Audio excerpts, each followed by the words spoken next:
que les États-Unis cherchent à comprendre la nouvelle orientation du Mali. Jamana. Mali Bolo, surtout en matière de la sortie du Mali à la CEDEAO. La création de la Confédération des États du Sahel, partenariat avec d'autres puissances afin d'ajuster leur stratégie dans la région. Anya Ofamu, Abora CEDEAO la, ay Confédération sigi, comme nous le comptons kalama. Tu as vu? Donc, nous sigla maintenant, on va se faire mon déquet. On y va là, ni Jamana, on va te faire le minte en y. Au comment on y a la bénassance. Non, il y a une femme, il y a un comportement du méta pour qu'on ait le check na tien. Dans les niais, ma famille longa bara de bese américain bloc fait canike. Donc ben bela jelen kalama. Ko don teni manoko. Ni ko don teni manoko. O de ko so ibaye kanga jamana kono ma chama yo kuma chama fo. Ube bono ka fole na parce que tout nyana ni jamana se ka pilier ka to ko fait ou nous ka puissance ou be pilier. Wajibido que le a fait. Parce que ba don turumi tumé Sambi worona kun kan fait. Mali ni Burkina Niger kun te foi bolo Amérique ni Occident ga bolo. Oui. Bon katla kana te ka tugu mi ka sakanto ke et encore munu kunte terrain kan anu lu be ka barake ulu dumba do jebe ka ta marché mi fait anga jamana be soro mun ba kono se munu ba tie munu ba kono o tse kana fo ulu ko o ko so ba fo ko enfin d'ajuster leur propre stratégie dans la région du Sahel. En mena comportement jumenta mi mena tengulu ke ba saka place mindi ma woro man lu ka barake o kana fonko on be se ka mubla anjogo la mi mai pour kana ko jaga barake et région Sahel konnana ne tare kuma de fo nyemo de ka kibulo munu be se ka no fam. Donc la visite récente de la délégation du Congrès de la Maison Blanche et du département d'État montre une volonté de relancer le partenariat pragmatique, surtout en matière de lutte contre le terrorisme, et le soutien des forces maliennes. Malika force John de Toum bana quand avion ça américain John de Kungo côté avion dans ma caméra demsen sur la souta alors Mali est 100 ans Amérique sur la soute m'en fait 100 ans na kunga fait jamana bisek ni kono Amérique sur la soute bala insécurité du même côté mi fa mais quand on munugo manaka fama bulo quand on politique jugu bulo quand on jito bulo faut ka diewli ni kuma côté bouda. Aïe, parce que c'était un acquis pour eux. Bon, pour eux aussi, les politiciens nous tout fait. Quand il y a faut qu'on barre ou peut tout miser les mains, qu'on y barre les foiré. Mais ils ont vu aujourd'hui que j'ai vu qu'attaque au boulot d'abord que ça n'y a fouillana, n'anga diamanati diamana dénoué, ni mort ni séramita, ni peuple farlou quand la ni fait belle de méga sur en idée égal à égal, comme notre excellence le ministre des Affaires étrangères et Diop ba foto kamena des partenariats d'égal à d'égal. Et bon gata soro boyen ni karama kono la otere ika jamana ye to komna masaka minu ba fe bonya mi dalu ka baraka fe ayo bonya dango masaka ko bonya dango hakilina ka nango je ka barake kay ka fuko matake ni fakate. Deuxième rentrée, deuxième chance, même objectif, réussir. Tu pensais que tout était déjà joué? Non. À l'université privée Cléville, la deuxième rentrée, c'est maintenant. À Cléville, nous proposons des formations bien adaptées aux réalités du marché, avec un encadrement sérieux et un suivi personnel. Tu veux savoir la différence entre ceux qui réussissent? C'est ceux qui ont osé commencer maintenant. Donc, au des partenariats ngolon ibina na ika foko noko wajibi ou ka seka na no kana finga nuke mbi ninga terrorisme kele mbafia groupe bafla de bien bi ngolon quand tu prends Al-Qaïda tu vas prendre les djihadistes ni yuluta kaba et encore quand ni finga nu tu trouveras impérativement que ces gens là et finga ou be mi fo terrorisme groupe ba fanamin be Irak Daesh et John de Bou financé. C'est pas la CIA. John de Al-Qaïda financé. C'est pas la CIA. Et qui ont lutté Ben Laden, nous beaucoup Afrika. C'est pas les Américains. Qui ont formé Al-Qaïda, c'est pas les Américains. Donc maintenant, au lieu de tider nous comme modo, on me revient jamana mon gagne retata. Ambe mam sarakalom blaka to tien. Nous tien là la nini be kanga bunya na karama ko sala nyama na kasoro bengando. Mais ils ont vu que l'Al-Qaïda c'est un échec. Daesh est un échec. État islamique est un échec. Maintenant, il faut venir parce qu'on sait aujourd'hui ani jamano betale bolominga tôt ou tard ou ben nous vaincus. Nous nous vaincus parce qu'on m'a dit là en sentina ya konya là et surtout avec que cela fait bien dien fangana sorona du fond kana ke bebolo a dumbe nous boulot déjà donc beaucoup possible là impérativement ils vont laisser l'état islamique, ils vont laisser Al-Qaïda et ils viendront maintenant en vraie négociation d'état en état. Oui, oui. Au lieu de quand il y a photo comme na pushi de ni mettre au moulu bebla élection avec moulu bebla maintenant ils reconnaissent la valeur de nos autorités ils reconnaissent que mamoun de nous tabolo ni population bu fait limike impérativement il faut négocier avec eux selon sera voté à la et encore mis à renforcer le fait que l'Union européenne a reconnu la confédération de l'AES. Oui, oui. Bon, d'où manque et alors que l'Amérique est une européenne chi. Au min chilem belbi mais na fora kulu ka reconnaissance que l'Union AES bina ben solo kuma kono o tsaka fongo en fait bina ni Kennedy et encore remarquer l'Union européenne ou kana se ka dania dawlu ka dania dan fana kan on be placer sur quoi puissance au kele fatu ka mun. Oui, oui. C'est terminé. Oui, c'est terminé. Au doututuye, au de quoi quoi c'est toi beaucoup c'est quoi fait. Tiens quand au te toi vous sera bien fin fouille là. Au munu le maga toi beaucoup que a tsaka kede na kerambe ni ketande na kerambe botande ulu ma fouille famu dien politique là. Toi vous mogote mogoka disi gauche là, toi vous mogoti ka panga pourti là mogote fouille là, a mogoba erebe féminin no fait. Bon intérêt. Aka intérêt. Bon mimba ka intérêt menacé. Toi vous d'aller mbola ka négocier fait ka teme e mimbe ki redi toi vous ma mogo fouille la dinati jati. Toi vous mogobe asimo nabi. Ou mogobe ibela ou mogobe tchanina parce qu'ils savent que jamana nous tetan nous de quoi nous devons faire la vie. Impérativement qu'à ce qu'on fait tout vous sera fouillé la guigne. Voilà les réalités. Bon maman m'a dit politique femme. Il m'a dit relation femme. Ni politique que d'autres beaucoup et d'autres mal. Il veut faire accord parce que Gandhi dit était tien. Tien fou te tien kono. Il bika intérêt dans l'ingénieur. Il bika intérêt l'ingénieur tien intérêt codé. Bon intérêt baisse l'inte fouille la guigne sera fouille te na fouille tien kono fouille te Gandhi. Ni tu kono fente. Dugujoro naflo Gandhi noti ka jamana ka bonya tiye ite considérer foité wa bien kelebe ko de kama nunu le kun dogole no ko Afrique te feñe parce que biobe ka dakena ka pampampagi ils savent que autorité worobe kana puissance worobe kana lumpi na dorela enchenyate o anga botete mimba en fait no boro de na yakuba ya duluma o te fo anko de o ko na possible mbana mbobla jamana te dal nyamo ko il faut revenir à de meilleurs sentiments anuka jeka kuma solo buna na kuma na be ni be kalama ya nukana ou bas bédon, mais pour reprendre les dialogues, ou bien nous dit, ou de quoi son n'y a un diamant de tant que terrorisme ni djihadisme comme senga, ou bien de fois sécurité. Al-Qaïda te faut que Djinana te donne trembolo, et Daesh te faut que Djinana tout boulot, mais au bec à la de ma fin, on a de Dumako, ils vont lutter contre le terrorisme. Oui, il faut bien. Il faut bien. Mais net était fait, mais quand même, c'est pour lutter contre ça. Et alors que puissance européenne, Djamana Gauke de Besseka, parce que vous avez des gâchis oui, oui, oui. Mais ni Maniana Mate Djamana Kuna, ni Fangatouté. Ni responsabilité jamana kono ni sorasi fanga to jamana kono foka jimla américain te segni sentiment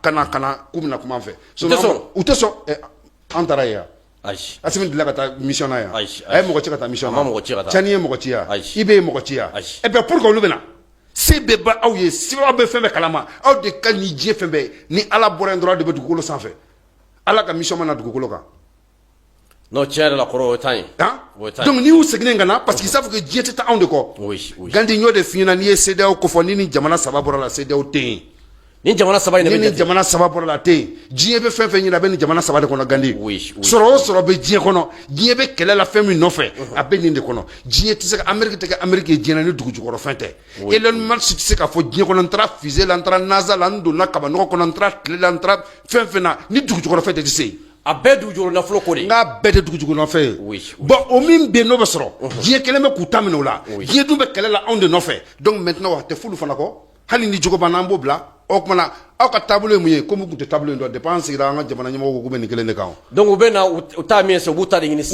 ni na 6 ans et puis à dossier nyama fait parce qu'ils savent que mado e kene minunye et mu mangame avec d'autres puissances enfin que nous on ajuste notre comportement dans le Sahel. Ah, chrétien la ni kawakoy. Jamais. Donc au bout de quai, quand la kanaka armée au coup na la guerre forte de défense au de Matugoni, ils savent déjà que l'armée malienne a pris le devant de la situation depuis qu'Agnou Bella Djelenga ngabo jamanaka. Jamais qu'on défend. Au desramina 100 ans, Agnou couverture que kaban. Ayo banga minon di oma, onye minon soro. Ambe ka nyere defamine hala aw yerabe sirankana parce que nanye fin soro Amérique folo de ba fo Europe bela ka oto do ko ils sont forts beta mungama mina munu bambolo et alors ce que nous ka je kono amo soro lubulo amina sima soro bolo asima soro bolo anga duguru nye nyinti de ubolo o de kun kadu parce qu'en ce moment obesana kadanga ma munu ko manaka do yere baramike k'i ka jamana force de défense bɛɛ feere k'a bɛɛ tiɲɛ k'a ba ka armée désorganisée uniquement k'a bila nin wagati ɲɛ mais u tun t'a dɔn ko Afrique bɛ se ka den sɛbɛw sɔrɔ a bɛ se ka responsable sɔrɔ a bɛ se ka maaw sɔrɔ minnu y'u ni falen jamana yɛrɛ kunnabɔli la u tun t'a dɔn ko bɛ se ka sɔrɔ. u t'a dɔn sugu non u tun t'a dɔn. oui donc o min sɔrɔla maintenant obligé américains ka segin kɔ yɛrɛ bonya t'ulu la foyi t'u la an bɛ fɛ k'aw faamu a bɛ mun de fɛ an b'a ta aw ka dabada ma. donc a ye n'an ka tɛrɛmɛ. awɔ a ye n'an ka tɛrɛmɛ pour que a ye place min di maa wɛrɛw ma o bɛɛ kana ta k'an to kuma in nin dɔrɔn keleya de don irisiw ni siniwaw tirikiw iran olu bɛɛ kana nafa sɔrɔ fɛn na ka sɔrɔ olu ma dɔ sɔrɔ. mais kɔrɔ e yɛrɛ ka faamuyali la an ni Rusiw bɛ ka baara kɛ États-Unis bɛ ka na min ye Union européenne fana bɛ ka na yala a tɛ kɛ problème y'an bolo wa. Gandi fɛn bɛɛ lajɛlen bɛ dépend an ka maaw ye fɛn saba min fɔ dɔrɔn k'o de boloko ɲɛfɛ. Quelles que soient les négociations. Oui, les trois principes. Les trois principes. Nous ma bɔ ka diɲɛ kɔnɔ ani diɲɛ bɛɛ bɛ jɛ ka baara kɛ. Gandi maa tɛ jamana datugu circuit kelen kama mais i bɛ jamana dayɛlɛ i y'a faamuya en fonction de tes propres intérêts. L'intérêt de la nation de l'AES n'o bilala ɲɛfɛ bɛɛ b'i conformer. bɛɛ b'i conformer. Et an bɛ k'a fɔ irisiw bɛ yan irisiw chinois bɛ yan mais irisiw ni américains bɛ ka baara kɛ sisan et pourtant o tɛ bɛn. oui. chinois ni américains bɛ ka baara kɛ ɲɔgɔn fɛ o tirikiw n'u bɛ ka baara kɛ ɲɔgɔn fɛ c'est vrai diɲɛ o de o taga ni ka segin tɛ se ka ban mɔgɔw ni ɲɔgɔn cɛ o mais n'u bɛ na u ni irisiw bɛ baara kɛ cogo min na irisiw k'o volet bɛ yen u b'o conformer k'o kɛ de. chinois ta bɛ yen hakɛ de bɛ a la an fana b'an ta de da kɛnɛ kan an tɛ ban an ka taa parce que ɲɛnamaya b'an cɛ hali sigiden ɲɔgɔnya ni kalansiraw fɛ olu relation kama diplomatiques kama il faut an ka don ɲɔgɔn kan ka bɔ mais n'an bɛ don ɲɔgɔn kan i b'an bonya an lajɛ i k'an bonya face devant toi i k'a dɔn i bɛ fɛn min k'an fɛ n'i ko i y'an m'an bonya an t'i bonya o principe ni nin fangaw tɛ se ka sɔrɔ. politicien tɛ se ka nin kɛ politicien tɛ Mali kɔnɔ min bɛ se ka nin Gandi an y'o de fɔ politicien ye complexité an ta ye sɔrɔsiko de parce que an b'a dɔn diɲɛ fanga ye nin de ye Amérique bɛ yakubaya min na sɔrɔsiw de y'a kɛ irisiw bɛ min na sɔrɔsiw de y'a kɛ Allemagne bɛ force min na sɔrɔsiw de y'a kɛ diɲɛ jamana bɛ jɔra ni sɔrɔsiw de nin de kuntan kun ma sɔrɔ anw fɛ yen parce que an ka population kun ma ca ka tɛmɛ an ka maa fɔlɔ minnu tɛmɛna olu ka fonction sanfɛ mais minnu nana sisan a n'an yɛrɛ ka population caya o ye force min d'u ma o de bɛ se k'a to ko ni ninnu bɛ kuma ka ɲɔgɔn bonya Amérique k'an bonya k'a dɔn k'an ye jamana ye on est souverain nous avons notre volonté nous avons notre propre orientation min tɛ siri aw la ni n'an bɛ jɛ an bɛ jɛ n'an ka jamana ɲɛmɔgɔ tora nin cadre kan u ni bɛɛ bɛ se ka baara kɛ an bɛ to an togo la et puis an b'an yɛrɛ sɔrɔ fana. kɔrɔ Burkina Faso k'u ye partiw dissous partiw dissoulen kɔfɛ n bolo lettre dɔ cira bi min ye Burkina ministre d'État ye donc ka parti fɛn fɛn dissoudra u ka bien fɛn fɛn bɛ yen k'a bien bɛɛ ka segin jamana ka bolo kan. mais Gandi dissous dɔrɔn tɛ dɛ Mali kɔni kɛnɛ yan anw y'a dissous mais min ye k'a fɔ k'u ka bien ko ka segin jamana ka bolo kan bon bi kɔni kɛ vraiment Burkina ministre d'État u ye lettre ci bi min ye ancien parti ninnu o responsable ma donc laɲini tun tɛ dɔwɛrɛ objet transfert du patrimoine des partis et formation politique dissous. Voilà donc formation politique fɛn fɛn ani parti politique fɛn fɛn bɛ donc k'u ka bien ninnu quoi k'u ka jateminɛ k'u ka a bɛ b'u ka bolo. Gandi a bɛ kɛ tan de o. Oui. mais an ka jamanaw ye tiɲɛni min sɔrɔ i y'a faamuya o de y'anw ta gɛlɛya. Oui. Burkina politique tun bɛ yen Burkina parti ma 200 ni kɔ bɔ Burkina jamana ma dispatché a ma tiɲɛ Burkina bɛɛ b'a dɔn ko gɛlɛya min b'an kan donc bɛɛ b'a dɔn a ju ye fɛn min ye ni partout dɛsɛra u man na n'u ka nafolo ye koyi fonctionnaire international tɛ koyi k'a kɛ komi u taara nafolo ta ka na n'a ye jamana kɔnɔ la ye dɛ jamana ka nafolo de don jamana de y'u sɔn a la u ye baara kɛ jamana de kɔnɔ u ye fɛn dɔ sɔrɔ a dabɔra kun min kama jamana ka ɲɛ n'aw dɛsɛra a y'a segin jamana ma mais Gandi fɛn bɛ tɛmɛ o kan Mali kɔnɔ nin de kan ka kɛ k'a bɛɛ restituer jamana ma Gandi mais an ka jamana ɲɛmɔgɔ ma papier bɔ k'a da cour des comptes la k'u ka taa san 25 jamana ye financement min d'u ma k'u ka taa walanwalan k'a détail di yan a jumɛn sera ka kɛ a ma se bon n'o ma se ka kɛ a bɛ t'u bolo mun de la il faut tout récupérer a bɛɛ minnu la Gandi so e m'an ka jamana ya champion i bɛ champion dɔn kɔni n'i taara yiri foroba ninnu la i b'a ye fɛn dɔ bɛ falen yirijuw fɛ a bɛ yiri kɔnɔna bɛɛ kɛ sangasenniw ye ten e ma jamana kelen tɛ yan nin so bɛɛ bɛ se ka jɔ jɔn fɛ fonctionnaire international tɛ u ka jamanaw ka sow tɛ nafolotigi sow ye u nafolo t'u ka du kɔnɔ badabada k'a sɔrɔ suko ni dugusɛjɛ cɛ nin so bɛɛ ka kan ka minɛ k'a bɛɛ restituer ni mobile n'a fɛnw bɛɛ ka kan ka minɛ politiciens la i ye fanga kɛ k'a bɛɛ minɛ k'a bɛɛ di jamana ma mais Mali kɔnɔ n'a ma kɛ a bɛ se ka cogo di Gandi o de kosɔn Burkina bɛ ka min kɛ nin an b'u fo an ka jamana ɲɛmɔgɔ ka se Niger ma voilà des exemples aujourd'hui minnu kan ka kɛ pour que jamana kɔnɔdenw ka se ka hɛrɛ sɔrɔ an ka jamana sariya ta an bɛ sariya ko de kan k'a fɔ ko bon sariya sigilen don parti politique dissoudra enquête bɛ sen kan ni jamana ta yiri fɛ i bɛ minɛ i bɛ don kaso la n'i y'a sara salam lafiya n'i ma sara k'a kɛ komi n'a fɔ k'e donna kaso la ka bɔ ka n'i ka hɛrɛ kunna jamana b'a bɛɛ minɛ anw b'a ka forme wɛrɛ kan mais a bɛɛ lajɛlen bɛ ko kelen ko fɔ Gandi nin bɛɛ de kan ka minɛ politiciens na ni min bɛ mɔgɔ ko la i bɛ kɛ mɔgɔ ko la an ma mɔgɔ tɔgɔ fɔ dɛ an ko jamana ka hɛrɛ de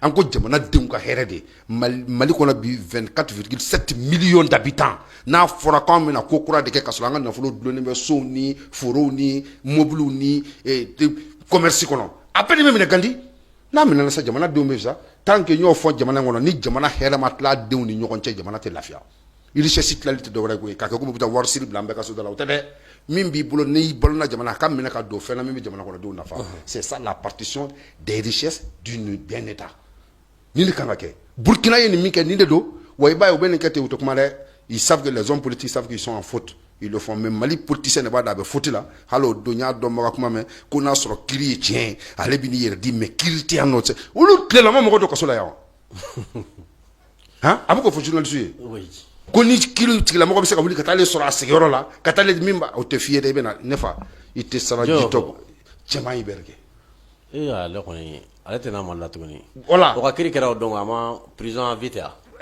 o b'o de tɛ ale ni Bubu Sise ninnu ni nangam feereke ninnu olu ka jaabi bɔra ko prison à vie bɛn ko yo o y'olu de ye o de kosɔn ba ye k'a fɔ de e bɛ se k'i Gandi kuma bɛɛ ka bɔ yen ka san 20 sɔrɔ ou bien san 10 sɔrɔ fonction na jamana ministre de la défense Gandi hali ni maa m'e wele yɛrɛ ka kan ka na ko n ka fanga wagati an juge ministre des affaires étrangères k'o kɛ n ko i yɛrɛ bɛ na hɔrɔnya la hali ni maa ma wuli kɔ i yɛrɛ k'a fɔ ko n tɛ bɔ a ye juge fanga bɛɛ tɛ se ka ɲɛ adamaden bolo sa pour que tɛ exemple di mais anw fantanniw kule-kulew de don bon anw de bɛna k'an kun ci k'an dafara i bɛ don wo la i tɛ se ka taa lagali yɔrɔ ci la i tɛ taa fan si kɔrɔ Ala k'an kisi dɔrɔn olu yɛrɛ bɛ se boli la oui u bɛ boli comme u bɛ boli Usain Bolt tɛ da boli la u bɛɛ bɛ taa de i b'a fɔ ko fusée parce que au moins u y'an faso to an ɲɛ quoi voilà bon donc an b'a fɔ de o de kosɔn an ka jamanaw filɛ yɔrɔ min na a kan ka ɲɛɲini de il faut même s'il faut 10 ans 20 ans pour repartir à de bonnes bases politiques il faut le faire an ko Assimi ma olu de ko an ma yan ko n'ale échouera mon général que c'est comme la jeunesse malienne qui ont échoué.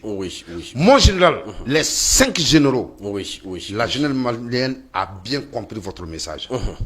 Vous n'allez pas échouer devant nous. Mais mon général, les 5 généraux, ou bien les 6, si vous laissez les partis là, vous nous avez trahi, vous aussi. Gali, nous y a blayan.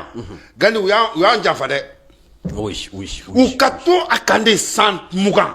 Politiciens y a mara san bis ça va faire ma boila. Angu mara san bi woro fente boila. Jamana ko de do. Démocratie te wolo semaine ko na farla kamé sako yi. Adulina kanade. Na manya a issuera. Il faut que nga dlan démocratie min ban défendre to principe de kan. Na kada yam ta kuru kan fuka. Oui. O sede sebam to ka. Allah kala sinambota. Ali sini na kada o kuma o tsika nya na ma wolo made. Amba fo soro su ko tani fanganye. A chete mali kono. A doniya tila. A kuma tida wa moti no fe. Qui veut se kana convaincu bi peuple to convaincu ka tay ka srafe. Ambe soro su ko la. Gani ni soro su ya bla billahi ta'ala suma wallahi. Nyen kale ala la nga kalante jeno yanja fa. Ou kana foi ou ba démocratie ma jente ka tu no fa bia. Oui. Dieu pas de démocratie te tien. Ni démocratie est tien. Ni tien min flele Donald Trump abata mondoro mina ka jamana kan. Oui. Ni démocratie est tien obi yuli kata bi iranga. Ngamdi ngalon kwande be Dieu kono tie te diena. O kuma nga tie min bande balo. Nam be na démocratie min kan. Ka nga fa on dlate Dieu be na baraka en fait kan bonya odi kan. Bon Mali kan nga dlande. Niger kan nga dlande, Burkina kan nga dlande. Ni sura si fanga sambi woro. A tiete ki bisa ka soso ka bwanda. Ante complexe ye anta de bibulo. Itata on de jamana ta de bibulo. Ye baraka jamana kono de ki kono de faula. Ite no mbaba ya Dieu kono. Gandi ça n'est fini. Ni sura su ya bla bidla we peuple be janfa. An bo funyana. Katsikin ka fuye. Bara yi watana ye Gandi bila ku sembo politicien ko kɛlɛ la watani bara ye balo ko nous lamɛn Gandi an b'a dévier quiconque bila politicien te Mali kɔnɔ qui peut nous conquérir sur des plateaux a bɛnnen n'ala cɛ u den tɛ dalu tu bolo setu ye il faut que jamana ka jɔ de